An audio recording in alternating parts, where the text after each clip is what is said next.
Hello दोस्तों, हम एक बार फिर उपस्थित हैं विज्ञान का टेस्ट पेपर लेकर, जो पहला पार्ट खंड खा है फिजिक्स का।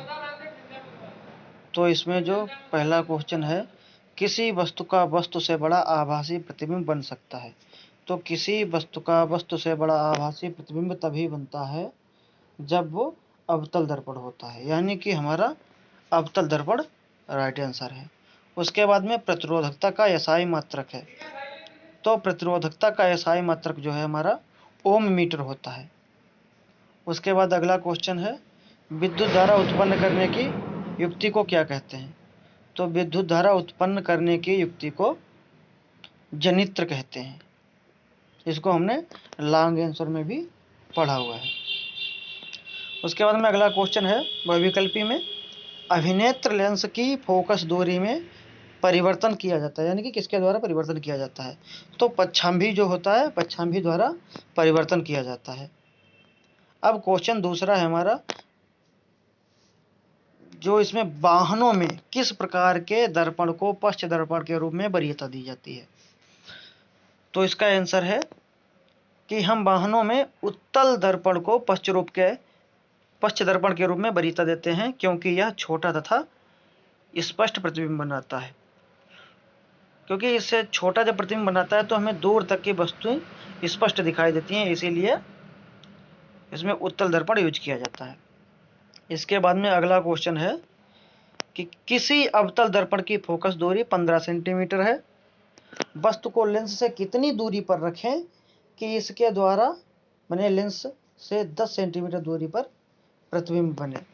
तो इसका जो आंसर है यहाँ पे लिखा हुआ है, फोकस दूरी इसमें 15 सेंटीमीटर दी गई है और प्रतिबिंब की दूरी जो है वो 10 सेंटीमीटर दी गई है। तो वस्तु की दूरी हमें ज्ञात करनी है। तो हम वही सूत्र डालते हैं, 1/f बराबर 1/b प्लस 1/u वाला, ठीक, माइनस 1/u सॉरी। तो इसमें एफ जो हमारी -15 थी और वी जो थी 1/10 थी। इसको हम 75 करके निकाल लेते हैं। 1/v बराबर 1/-10 प्लस 1/15। इसको मल्टीप्लाई करते हैं तो हमारा u बराबर -30 सेंटीमीटर निकल के आता है, यानी कि वस्तु को -30 सेंटीमीटर दूरी पर रखना पड़ेगा। ठीक है, अगला क्वेश्चन है, जरा दूरदृष्टि दोष क्या है, इसका निवारण कैसे होता है।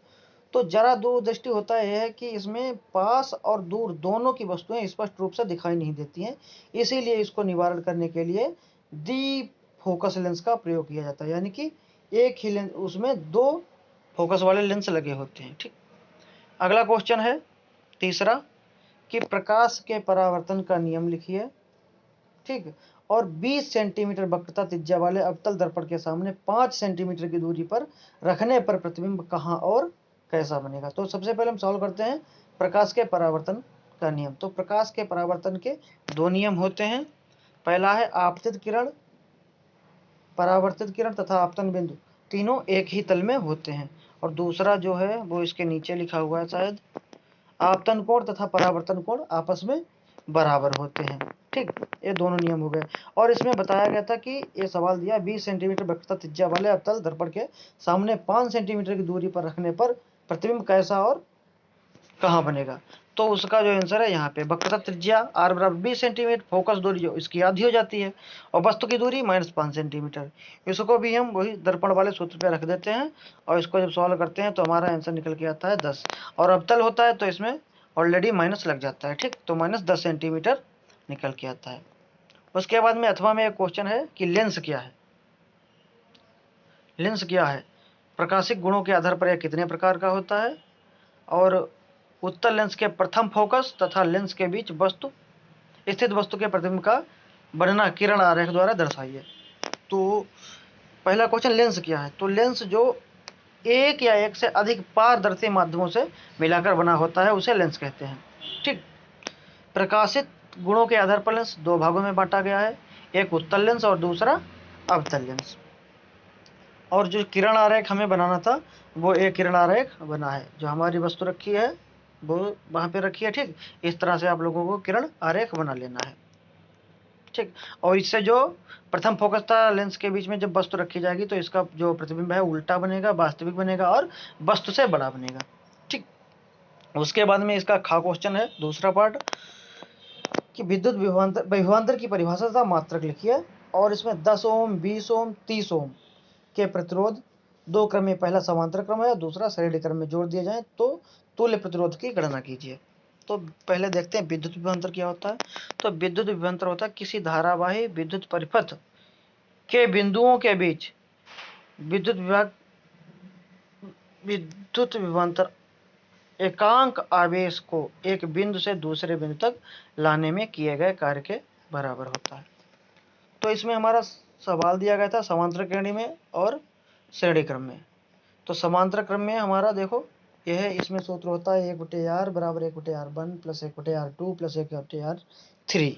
ठीक, इस सूत्र पे हम रख देते हैं और इनका लघुत्तम निकाल के हम इनकी मल्टीप्लाई करते हैं तो हमारा इसका तुल्य प्रतिरोध जो आता है वो 5.45 ओम आता है। ठीक, और श्रेणी क्रम में जो रखते हैं तो R1 plus R2 plus R3 इस तरह से, तो इनका तुल्य प्रतिरोध है 60 ओम आता है। ठीक, इसका जो सूत्र होता है V बराबर W/Q विद्युत विभवांतर का।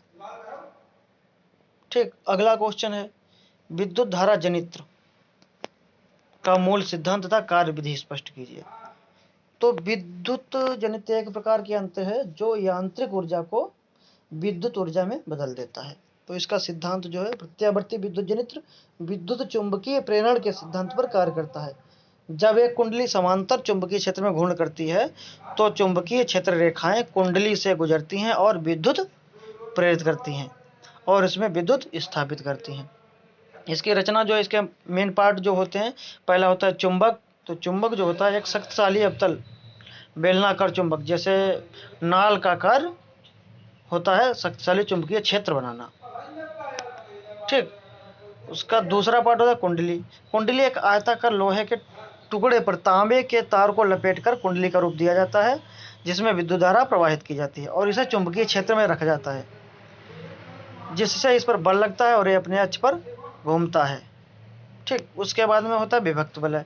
या अर्धगोलाकार छल्ले होते हैं जो कुंडली के दोनों सिरों पर आपस में जुड़े होते हैं और कुंडली के अर्ध घूर्ण के साथ भी ये भी घूर्ण करती है। ठीक, उसके बाद में होता है ब्रुश। ब्रुश जो B1 मान लेते हैं, B1 और B2 दो कार्बन या लचीली धातु की छड़ें होती हैं जो अर्धगोले छल्लों से परस्पर जुड़े होते हैं और इनका काम विद्युत धारा को लोड तक ले जाना है। ठीक, और इनका कार्य जो होता है, मान लीजिए कि एक कुंडली ABCD क्षैतिज अवस्था में है। अब कुंडली दक्षिणार्थ घूर्ण कर रही है।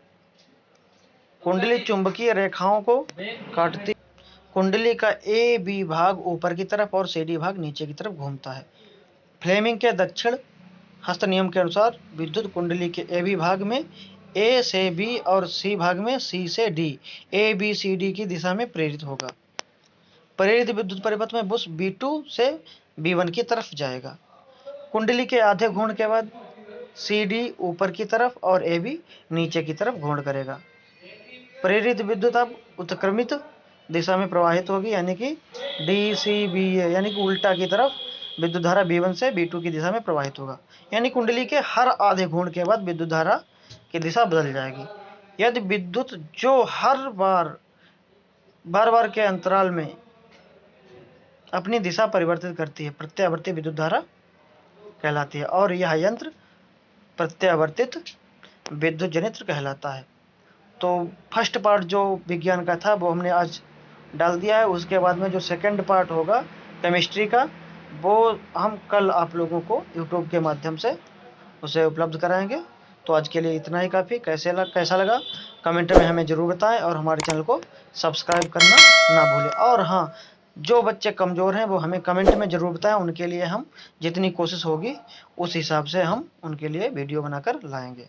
धन्यवाद।